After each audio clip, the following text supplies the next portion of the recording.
நண்பர்கள் அனைவருக்கும் வணக்கம். ஃபோனை வைக்க முடியல, அந்தளவுக்கு இந்தியா மால்தீவ்ஸ் விவகாரம் பெரிய விஷயமா போயிட்டு இருக்கு. தொடர்ச்சி அது சம்மந்தமாக ஏகப்பட்ட போஸ்ட் கண்டினியூஸாக வந்துக்கிட்டே இருக்குது. எந்த செலிபிரிட்டி போஸ்ட் போடலை அப்படின்னா நீங்கள் கேட்கலாம். ஸோ அந்தளவுக்கு பாலிவுட்டில் இருக்கக்கூடிய அனைத்து பிரபலங்களும் தொடர்ச்சியாக போஸ்ட் போட்டு வந்துட்டு இருக்கிறாங்க. ஸோ இந்த வீடியோவில் இந்தியா மால்தீவ்ஸ் விவகாரம் சம்மந்தமான லேட்டஸ்ட் அப்டேட் என்ன அப்படின்ற நம்ம பார்க்க போகிறோம். அடுத்து 3 முக்கியமான ஜியோ பாலிட்டிக்ஸ் நியூஸ் உங்ககிட்ட நான் சொல்ல போகிறேன். ஸோ இந்த வீடியோவை முழுசாக பாருங்கள் நண்பர்களே. இப்போது ஈஸ் மை ட்ரிப் அப்படின்ற ஒரு online travel booking company. So அவங்க என்ன சொல்லியிருக்கிறாங்க அப்படின்னா, நாங்கள் மால்தீவ்ஸ்க்கு போகக்கூடிய அனைத்து புக்கிங்ஸையும், ஃப்ளைட் டிக்கெட்ஸ் எல்லா புக்கிங்ஸையும் நாங்கள் சஸ்பெண்ட் பண்ணிட்டோம் அப்படின்னு சொல்லிட்டு அதனுடைய எக்ஸிக்யூட்டிவ் டைரக்டர் சொல்லியிருக்கிறாரு. அவர் இந்த விஷயத்தை ஏன் சொல்லியிருக்கிறார் அப்படின்னா, டொமஸ்டிக் டூரிசம் அதிகமாகணும், இந்தியன்ஸோட சென்டிமெண்ட்டை புரிஞ்சுக்கிட்டு நாங்கள் அதற்கேற்ப செயல்படுறோம் அப்படின்னு சொல்லிட்டு அவர் ஒரு கருத்தை சொல்லியிருக்கிறாரு. இன்னொரு பக்கம் பார்த்துக்கிட்டிங்கன்னா, ரொம்ப ஒரு பிரபலமான online travel booking company make my trip என்ன போஸ்ட் போட்டிருக்கிறாங்க அப்படின்னா, இந்தியாவில் இருக்கக்கூடிய பீச்சஸ்க்கு போவதற்கு ஸ்பெஷல் கேம்பெயின் நாங்கள் அறிவிச்சிருக்கிறோம். அதாவது ஸ்பெஷல் டிஸ்கவுண்ட் இப்போ நாங்கள் விட்டுருக்கிறோம்.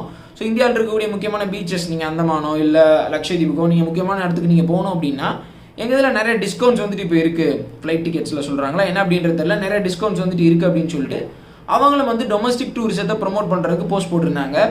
ஸோ நிறைய இந்தியன்ஸ் கீழே கமெண்ட் பண்ணுறாங்க, இந்த மாதிரி ஈஸ் மை ட்ரிப் மால்தீவ்ஸ்க்கு போகக்கூடிய அந்த இதே புக்கிங்ஸே சஸ்பெண்ட் பண்ணிட்டாங்க, நீங்கள் என்ன இப்படி சும்மா வேற ஒரு டிஸ்கவுண்ட்டை கொடுத்துக்கிட்டு இருக்கீங்க, நீங்களும் மால்தீவ்ஸ்க்கு போகக்கூடிய அந்த புக்கிங்ஸ் எல்லாத்தையுமே சஸ்பெண்ட் பண்ணுங்கள், டொமஸ்டிக் டூரிசம் வளரட்டும், அப்படி வெளிநாட்டுக்கு போகிறவங்க நீங்கள் இந்த மாதிரி இது எல்லாத்தையுமே பிளாக் பண்ணீங்க அப்படின்னா உள்நாட்டுக்கு அவங்க பயணம் மேற்கொள்ளுவாங்க அப்படின்னு சொல்லிட்டு நிறைய பேர் கருத்து பதிவிட்டு வந்துட்டு இருக்கிறாங்க. ஸோ இந்த சூழ்நிலையில் மால்தீவ்ஸில் இருக்கக்கூடிய நிறைய முக்கியமான பொலிட்டீஷியன்ஸ் பார்த்துக்கிட்டிங்கன்னா ஒரு ரெக்வஸ்ட் வச்சுருக்கிறாங்க இந்தியன்ஸுக்கு. ஒரு சில மினிஸ்டர்ஸ் பேசினதை நீங்கள் ஒட்டுமொத்த மால்தீவ்ஸினுடைய எண்ணம் அப்படின்னு சொல்லிட்டு எடுத்துக்காதீங்க. அவங்க சார்பாக நாங்கள் மன்னிப்பு கேட்டுக்கிறோம். நீங்கள் பாய்காட் மால்தீவ்ஸ் அப்படின்னு சொல்லிட்டு ட்ரெண்ட் பண்ணுறது எங்களை பெரிய அளவுக்கு பாதிப்படைய வைக்கும் அப்படின்னு சொல்லிட்டு நிறைய பேர் பேசி வந்துட்டு இருக்காங்க. இல்லை முக்கியமானவங்க பார்த்துக்கிட்டிங்கன்னா ஈவா அப்துல்லா அப்படின்றவங்க, இவங்க முன்னாள் டெபுட்டி ஸ்பீக்கர், மால்தீவ்ஸினுடைய முன்னாள் டெபுட்டி ஸ்பீக்கர், இப்போ ஒரு சிட்டிங் எம்பி. அவங்க என்ன சொல்கிறாங்க அப்படின்னா, நாங்கள் இந்த மினிஸ்டர்ஸ் சார்பாக நான் மன்னிப்பு கேட்டுக்கிறேன் அப்படின்னு சொல்லிட்டு சொல்கிறாங்க. ஸோ இப்படி ஒரு சில முக்கியமான நபர்கள் தொடர்ச்சியாக இந்திய பத்திரிகைகளுக்கு செய்தி கொடுத்து வந்துட்டு இருக்கிறாங்க, தொடர்ச்சியாக கருத்து பதிவிட்டு வந்துட்டு இருக்கிறாங்க. இன்னைக்கு காலையில் பார்த்துக்கிட்டிங்கன்னா, இந்தியாவிற்கான மால்தீவ்ஸினுடைய தூதர் இப்ராஹிம் ஷஹீபை நம்மளுடைய ஃபாரின் மினிஸ்ட்ரி சம்மோன் பண்ணி கண்டித்து அனுப்பிச்சிருக்கிறாங்க. என்ன விவகாரம் அப்படின்னா, மால்தீவ்ஸில் இருக்கக்கூடிய மினிஸ்டர்ஸ் நம்மளுடைய அரசாங்கத்துக்கு எதிராக நம்மளுடைய பிரைம் மினிஸ்டரை டார்கெட் பண்ணி போஸ்ட் போட்டிருக்கிறாங்க. ஸோ அதனால் கண்டனங்களை நம்மளுடைய அரசாங்கம் தெரிவிச்சுக்கிட்டாங்க. இப்போ இந்த விஷயம் எங்கே சீரியஸாக இருக்குது அப்படின்றத நீங்கள் இதிலேருந்தே தெரிஞ்சுக்கலாம். அந்த நாட்டில் ஒரு முக்கியமான பொறுப்பில் இருக்கக்கூடிய மினிஸ்டர்ஸ் இப்படி கருத்து பதிவிட்டதுனால தான் அந்த பிரச்சனை இவ்வளவு சீரியஸாக போயிட்டு இருக்கு. நார்மலாக நெட்டிசன்ஸ் ஆன்லைனில் இருக்கிறவங்க, ஆன்லைன் பிளாட்ஃபார்மில் இருக்கிறவங்க கருத்து பரிமாறுறது அப்படின்றது வேற, ஒரு கவர்மெண்ட் அஃபீஷியல் பேசுறது அப்படின்றது வேற. ஸோ இப்போது ஒரு மாறுபட்ட கருத்தையும் சொல்கிறாங்க. ஒரு சிலர் ஒரு ஒப்பீனியனை முன்னெடுத்து வைக்கிறாங்க. என்ன அப்படின்னா, இந்த நேரத்தில் சோஷியல் மீடியாவில் இருக்கிறவங்க நம்மளுடைய ஃபாரின் பாலிசியை டிக்டேட் பண்ணுவதற்கு நம்ம அனுமதிச்சிடக்கூடாது. அவங்க கருத்து பதிவிடுறாங்க, மால்தீவ்ஸ் பதில் நடவடிக்கை எடுத்துடுறாங்க, நம்மளுடைய சிட்டிசன்ஸ் அவங்கள கிரிட்டிசைஸ் பண்ணிட்டாங்க. ஓகே, இதோட இந்த விஷயத்தை நம்ம அப்படியே ஸ்லோ டவுன் பண்ணிக்கிட்டா நல்லாயிருக்கும். ரொம்ப ஒரு எக்ஸ்ட்ரீமுக்கு நம்ம போனோம் அப்படின்னா அடுத்து மால்தீவ்ஸில் இந்தியாவுக்கு எதிரான ஒரு பெரிய மென்டாலிட்டி வந்துடும். நம்மளுடைய ஃபாரின் மினிஸ்ட்ரி கூட இதை எதிர்பார்த்துருக்க மாட்டாங்க. ஸோ ஃபாரின் பாலிசியை நம்மளுடைய டிப்ளமேட்ஸ் டிட்டர்மைன் பண்ணணும், சோஷியல் மீடியாவில் இருக்கிற இன்ஃப்ளூயன்சர்ஸ் இல்லை அப்படின்னு சொல்லிட்டு நிறையா கருத்துக்கள் வந்த வண்ணம் உள்ளன. ஒரு சிலர் என்ன சொல்கிறாங்க அப்படின்னா, இப்போ நடக்கக்கூடிய விஷயங்கள் எல்லாம் யாருக்கு ரொம்ப சாதகமாக இருக்கும் அப்படின்னா, சீனாவுக்கும் பாகிஸ்தானுக்கும் தான் ரொம்ப சாதகமாக இருக்கும். இப்போ இந்தியா அவுட் கேம்பெயின் நடத்தின, இந்தியா வெளியேறணும் அப்படின்னு சொல்லிட்டு ஒரு கேம்பெயின் நடத்தின இப்போ இருக்கக்கூடிய ஆளுங்கட்சிக்கு இது ரொம்பவே சாதகமாக போயிடும். அடுத்து வரக்கூடிய எலெக்ஷன்ஸில் அவங்க ரிப்பீட்டடாக ஜெயிப்பாங்க. அதனால் பீப்புளோட மென்டாலிட்டியை நம்ம ரொம்ப நம்மளுக்கு அகெயின்ஸ்டாக திருப்பிடக்கூடாது. சோஷியல் மீடியாவில் ஒரு லெவலுக்கு நம்ம போனால் அதற்கு மேலே நம்ம போயிடக்கூடாது அப்படின்னு சொல்லிட்டு ஒரு பக்கம் கருத்து பதிவிட்டு இருக்கிறாங்க. ஒரு சிலர் பார்த்தீங்கன்னா, மால்தீவ்ஸில் இருந்துக்கிட்டு நான் கருத்து பதிவிடுறேன் அப்படின்ற மாதிரி நிறையா பாகிஸ்தான் ஃபேக் ட்விட்டர் ஹேண்டில்ஸ் இந்தியன்ஸை அப்யூஸ் பண்ணி ட்வீட் போட்டு இருக்கிறாங்க. மால்தீவ்ஸ் தான் சிறந்தது, இந்தியா இப்படி இருக்குது அப்படி இருக்குது அப்படின்னு சொல்லிட்டு கருத்து பதிவிடுற ஒரு சிலர் பார்த்துக்கிட்டிங்கன்னா பாகிஸ்தானிஸ்.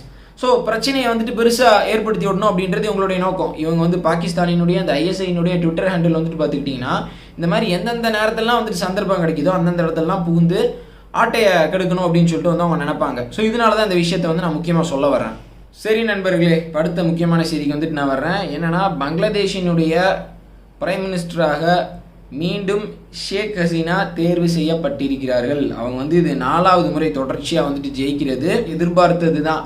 ஏன் அப்படின்னா, அங்கே இருக்கக்கூடிய ஆளுங்கட்சி வந்து எதிர்கட்சியை ரொம்ப சப்ரஸ் பண்ணிட்டாங்க, அவங்கள வந்து ரொம்ப முடக்கிட்டாங்க அப்படின்னு சொல்லிட்டு ஆல்ரெடி பங்களாதேஷில் பெரிய கருத்துக்கள் வந்து முன்வைக்கப்பட்டன. எதிர்கட்சியை சேர்ந்தவங்க நிறைய பேர் வந்துட்டு இந்த எலெக்ஷன் நாங்கள் பாய்காட் பண்ணுறோம் அப்படின்லாம் வந்துட்டு சொல்லியிருந்தாங்க. ஸோ இந்த சுச்சுவேஷனில் ஷேக் ஹசீனா வந்துட்டு ஜெயிச்சிருக்கிறாங்க.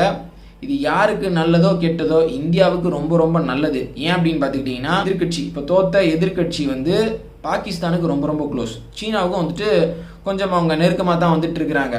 ஸோ அவங்க வந்து ஒரு பயங்கரமான ஒரு இஸ்லாமிக் ஐடென்டிட்டியை வந்து பங்களாதேஷில் வந்துட்டு எஸ்டாப்ளிஷ் பண்ணணும் அப்படின்னு சொல்லிட்டு நினச்சி வந்துட்டு இருக்கிறாங்க. மைனாரிட்டிஸ்க்கு வந்து ஆல்ரெடி கவர்மெண்ட் வந்து நிறைய ரைட்ஸ் வழங்கி வந்துட்டு இருக்கிறாங்க, அதெல்லாம் வந்து நிறுத்தணும் அப்படின்னு சொல்லிட்டு அங்கே இருக்கக்கூடிய எதிர்கட்சி பங்களாதேஷ் நேஷனல் பார்ட்டி வந்து சொல்லி வந்துட்டு இருக்காங்க. ஸோ இப்படி இருக்கக்கூடிய சூழ்நிலையில தான் ஷேக் ஹசீனா வந்து ஜெயிச்சிருக்கிறாங்க. ஷேக் ஹசீனாவை பொறுத்த வரைக்கும் வந்து பார்த்துக்கிட்டிங்கன்னா 2 கருத்து வைக்கப்படுகிறது. பாசிட்டிவாக என்ன சொல்லுவாங்க அப்படின்னா, ஷேக் ஹசீனாவை பொறுத்த வரைக்கும் பங்களாதேஷ் வந்து ஒரு வைப்ரண்ட் எக்கானமியாக ஒரு பெரிய கார்மெண்ட் செக்டரில் பெரிய அளவுக்கு வளர்ந்ததற்கு முக்கியமான காரணம் ஷேக் ஹசீனா தான். ஆனால் இப்போ பொருளாதாரம் வந்து பெரிய அளவுக்கு வந்துட்டு தொய்வடைஞ்சிருக்கு. அதை சரி செய்யாமல் ஷேக் ஹசீனா வந்துட்டு அவங்களுக்கு நிரந்தர பவர் இருக்கிற மாதிரி ரொம்பவே டாமினண்ட்டாக வந்துட்டு செயல்படுறாங்க, யாருடைய கருத்துக்களையும் வந்துட்டு கேட்கறது இல்லை அப்படின்னு சொல்லிட்டு இப்போ இன்னொரு பக்கம் அதே விஷயத்தில் எதிர்கருத்து வந்துட்டு வைக்கிறாங்க. சரி, இந்த விஷயத்துக்குள்ள வந்துட்டு நம்ம டீப்பாக போக வேணாம் நண்பர்களே. இப்போதைக்கு பங்களாதேஷில் ஒரு ஸ்டேபிளான ஒரு கவர்மெண்ட் வந்துட்டு இருக்கு. ஷேக் ஹசீனாவினுடைய பாப்புலாரிட்டியும் வந்துட்டு இன்னமும் பங்களாதேஷில் வந்துட்டு பெரிய அளவுக்கு இருக்குது. அதை வந்துட்டு நம்ம ஷியோராக வந்துட்டு எடுத்துக்கலாம், உறுதியாக வந்துட்டு எடுத்துக்கலாம். இப்போ அடுத்து அப்படியே பாகிஸ்தான் சம்மந்தமான விஷயத்துக்கு வந்துட்டு நான் வர்றேன். பாகிஸ்தானில் எப்படியெல்லாம் இம்ரான்கானை சப்ரஸ் பண்ண முடியுமோ, இம்ரான்கானை ஒடுக்க முடியுமோ, இம்ரான்கானை ஒழிச்சு கட்ட முடியுமோ, அதற்கான அத்தனை வேலைகளையுமே மிக கேவலமாக அங்கே இருக்கக்கூடிய ஆளுங்கட்சியும் இராணுவமும் செஞ்சு வந்துட்டு இருக்கிறாங்க. ஏன்னா இவ்வளவு ஃபோர்ஸாக சொல்கிறேன் அப்படின்னு சொல்லிட்டு நீங்கள் ஒரு சிலர் யோசிப்பீங்க. அவங்க செய்யக்கூடிய விஷயத்தெல்லாம் பார்க்குறப்போ அந்தளவுக்கு வந்துட்டு மோசமாக இருக்குது. நேற்று வந்து இம்ரான்கான் கட்சி பிடிஐ கட்சி வந்து ஒரு ஃபண்ட் ரைசிங் ஈவெண்ட் வந்துட்டு நடத்துகிறாங்க, அவங்களுடைய கட்சிக்கு நிதி சேகரிக்கணும் அப்படின்னு சொல்லிட்டு. அந்த நேரத்தில் பாகிஸ்தானில் பார்த்தீங்கன்னா டோட்டலாக இன்டர்நெட் ஷட் டவுன் ஆகுது. பெரிய மொபைல் அப்ளிகேஷன்ஸ் எதையுமே வந்துட்டு யூஸ் பண்ண முடியலை. ட்விட்டர், ஃபேஸ்புக், யூடியூப், இன்ஸ்டாகிராம் அப்படின்னு சொல்லிட்டு எதையுமே வந்துட்டு யூஸ் பண்ண முடியலை. ஏன்னா பிடிஐ கட்சியினுடைய அந்த சோஷியல் மீடியா பிளாட்ஃபார்ம் வந்து பார்த்துக்கிட்டிங்கன்னா ரொம்பவே வந்துட்டு பெருசு, நிறைய பேர் வந்துட்டு ஃபண்ட்ஸ் வந்து டொனேட் பண்ணுவாங்க அப்படின்னு சொல்லி எதிர்பார்க்கப்பட்டது. ஸோ இந்த நேரத்தில் அந்த விஷயத்தை ஒட்டுமொத்தமாக வந்துட்டு பாகிஸ்தான் ஆர்மியை வந்து ஸ்டாப் பண்ணிட்டாங்க. இதே மாதிரியே போன வாரம் அவங்களுடைய ஒரு சோஷியல் மீடியா ஈவெண்ட், ஒரு ஆன்லைன் ஈவெண்ட் வந்துட்டு நடைபெறுது. அந்த நேரத்துலையும் இன்டர்நெட்டை வந்துட்டு ஷட் டவுன் பண்ணிடுறாங்க. இதெல்லாம் எந்த மாதிரியான ஒரு விஷயம் பாருங்கள், ஒரு கட்சியை எப்படி முடக்கிறாங்க பாருங்கள். இப்போது இம்ரான்கான் மேலே கேஸ் போட்டு ஜெயிலில் அடைச்சாச்சு. அந்த கட்சியில் இருக்கக்கூடிய முக்கியமான நபர்களினுடைய அந்த நாமினேஷன் பேப்பர்ஸ் வந்து ரிஜெக்ட் பண்ணியாச்சு. அவங்களுக்கு, அதாவது இப்போ இருக்கக்கூடிய ஆளுங்கட்சிக்கு ஃபேவரபுளாக எலெக்ஷன்ஸே வந்துட்டு கொஞ்சம் அங்கே தள்ளி வைக்க போகிறாங்க. ஸோ இப்படி விஷயங்கள் வந்து பாகிஸ்தானில் நடந்து வந்துட்டு இருக்கு. பாகிஸ்தானில் இருக்கக்கூடிய சிட்டிசன்ஸ் வந்துட்டு கொதிச்சு போயிருக்கிறாங்க, என்னங்க எங்கள் நாட்டில் வந்துட்டு இப்படி விஷயம் மோசமாக போயிட்டு இருக்கு அப்படின்னு சொல்லிட்டு. இதற்கு முன்னாடி இருந்த பாகிஸ்தான் இப்போ இல்லை. பாகிஸ்தான் ஆர்மி மேலே இருந்த மதிப்பும் மரியாதையும் நிறையா பாகிஸ்தான் சிட்டிசன்ஸ்க்கு இப்போ அந்த மரியாதை வந்து ஆர்மி மேலே வந்துட்டு கிடையாது. ஸோ பாகிஸ்தான் அப்படின்றது கிராஜுவலாக மாறிக்கிட்டு இருக்கு அப்படின்னு வந்துட்டு சொல்லலாம். ஒரு உள்நாட்டு ரெவல்யூஷன் அப்படின்றது அங்கே ஏற்படுவதற்கான வாய்ப்புகள் நிறையவே வந்துட்டு இருக்கு. அப்படி தான் மே 9ஆம் தேதி ஒரு சம்பவம் நிகழ்ந்தது, அதை டோட்டலாக வந்துட்டு சப்ரஸ் பண்ணிட்டாங்க. இப்போ அதே மாதிரி இன்னொரு சம்பவமும் கூட வந்து பார்த்தீங்கன்னா பாகிஸ்தானில் நிகழலாம். சரி, ஃபைனலாக இப்போ முக்கியமாக உக்ரைன் ரஷ்யா விவகாரம் சம்மந்தமான ஒரு முக்கியமான நியூஸ் என்ன அப்படின்னா, இந்தியாவில் தயாரிக்கப்பட்ட 155mm ஆர்ட்டிலரி ஷெல்ஸ் வந்துட்டு உக்ரைனுக்கு போயிருக்கு அப்படின்னு சொல்லிட்டு ரஷ்யா இந்தியா கிட்ட தகவல் சொல்லியிருக்கிறாங்க. நம்ம உக்ரைனுக்கு வந்துட்டு கொடுக்கல, ஆனால் ஏதோ ஒரு நாடின் மூலமாக போலண்ட் வழியாக உக்ரைனுக்கு வந்து இந்த ஆயுதம் வந்துட்டு போயிருக்கு. ஸோ நம்ம எக்ஸ்போர்ட் பண்ணியிருக்கக்கூடிய ஏதோ ஒரு நாடு இல்லீகலாக நம்மளுடைய பெர்மிஷனை மீறி, ரூலை மீறி உக்ரைனுக்கு வந்துட்டு அந்த ஆர்ட்டிலரி ஷெல்ஸ் வந்துட்டு வழங்கியிருக்கிறாங்க. ஸோ இப்போ இந்தியா வந்து அஃபிஷியலாக நம்மளுடைய ஃபாரின் மினிஸ்ட்ரி வந்து கிளாரிஃபை பண்ணியிருக்கிறாங்க என்ன அப்படின்னா, நாங்கள் உக்ரைனுக்கு எந்த விதமான ஆயுதங்களையும் வழங்கலை அப்படின்னு சொல்லிட்டு.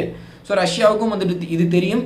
ஆனால் ரஷ்யா வந்து இந்தியா கிட்ட கண்டிப்பாக வந்துட்டு இன்வெஸ்டிகேட் பண்ண சொல்லுவாங்க, யார் மூலமாக போச்சு என்ன அப்படின்னு சொல்லிட்டு.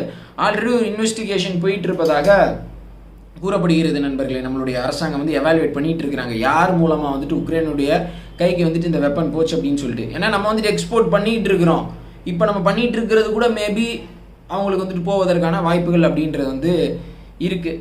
சைனாவை பொறுத்த வரைக்கும் வந்து பார்த்துக்கிட்டிங்கன்னா அவங்களுக்கு இந்த ஐடியாலஜி இந்த ஒரு எத்திக்ஸ் அப்படின்றதுலாம் வந்துட்டு கிடையாது. எனக்கு பணம், பிஸ்னஸையும் மற்ற விஷயத்தையும் கம்பேர் பண்ணிக்க கூடாது, போட்டு குழப்பிக்க கூடாது அப்படின்னு சொல்லிட்டு சைனா வந்து எதிரியாக இருந்தாலும் நண்பனாக இருந்தாலும் யாருனாலுமே வந்துட்டு அவங்க வந்து அனுப்பிச்சி வச்சுட்டு இருப்பாங்க. அதான் சைனாவினுடைய ஐடியாலஜி. நம்ம அப்படி இருக்க முடியுமா?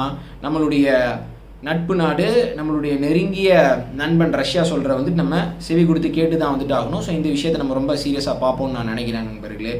ஸோ இந்த உக்ரைன் ரஷ்யா போரை பொறுத்த வரைக்கும் வந்து பார்த்துக்கிட்டிங்கன்னா ஒரு முக்கியமான ஒரு பொருளாக தேவைப்படுற பொருளாக எது இருக்குது அப்படின்னு பார்த்துக்கிட்டிங்கன்னா 155 mm ஆர்ட்டிலரி ஷெல்ஸ் தான். ஸோ அதை தான் வந்து அதிகமாக வந்துட்டு ஃபயர் பண்ணிகிட்டு இருக்கிறாங்க. அந்த ஆர்ட்டிலரி வெப்பன் தான் வந்துட்டு எல்லாத்துக்குமே வந்து பெரிய அளவுக்கு தேவைப்படுகிறது. ஸோ இந்த வீடியோ நான் இதோட முடிச்சுக்கிறேன் நண்பர்களே. உங்களுடைய ஒப்பீனியனை மறக்காமல் கமெண்ட் செக்ஷனில் வந்துட்டு சொல்லுங்கள்.